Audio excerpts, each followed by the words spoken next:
Maintenant, on va s'attaquer donc à tout ce qui est mesure. Dans un premier temps, vous allez prendre une référence. Donc, il suffit pour faire ça de se mettre sur la règle graduée, de cliquer dessus et de faire glisser tout en maintenant. Vous allez avoir cette référence. Donc, c'est une référence qui n'apparaîtra pas sur vos enregistrements, mais qui vous permettra d'avoir un point de départ, surtout le 0.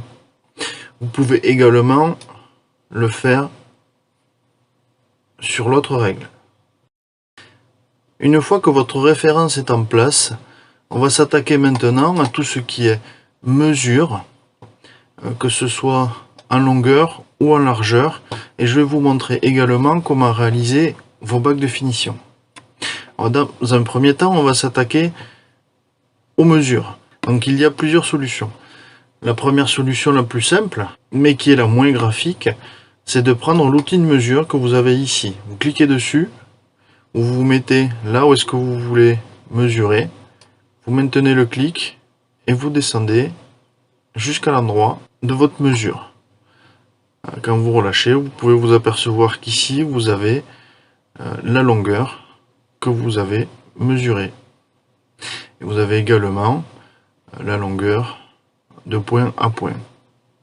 Voilà, sur les mesures, c'est assez complet, même des fois un petit peu trop. Le problème de cet outil, c'est que dès que vous allez reprendre l'outil de sélection, la mesure va disparaître. Donc il faut que vous notiez la mesure. Alors maintenant, il y a une manière qui est plus graphique, qui est un petit peu moins précise. C'est par les cercles et ellipses. Donc une fois que vous avez zoomé suffisamment, vous prenez créer cercle et ellipse.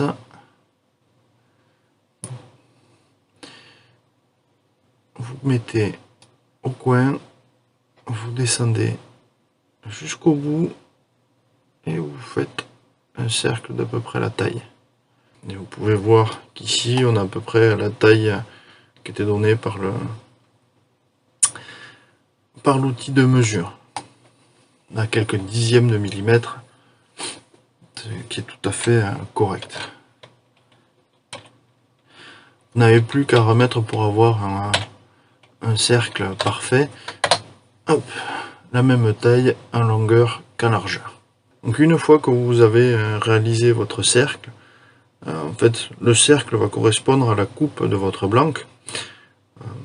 Vous allez donc avoir les fameux diamètres de vos blancs aux divers endroits où est-ce que vous allez vouloir poser des pièces. Ça vous permettra de déterminer le diamètre de la bague dont vous allez avoir besoin. Donc là vous voyez que je suis à 12,3. 12,3, donc une bague de 12 ne passerait pas, il faudra absolument une bague de 12,5. Donc une fois que vous avez réalisé votre coupe de blanc, vous allez prendre l'outil de sélection et cliquer à côté pour tout désélectionner. Maintenant, je vais vous montrer comment réaliser les bacs de finition. Pour ça, c'est tout simple. Vous prenez l'outil créer des rectangles et des carrés. Vous pouvez choisir une couleur différente. Et ensuite, vous allez dans un premier temps créer un rectangle que vous allez mettre à la taille de votre blanc. Donc là, je vais prendre 12,5 comme ce que serait une vraie bague. Ensuite, je vais l'installer directement sur le blanc. Voilà. Généralement, les bacs de finition font 3 mm de large. Ensuite, il n'y a plus qu'à déplacer. Donc là, normalement, je suis centré. Mon butt est à la taille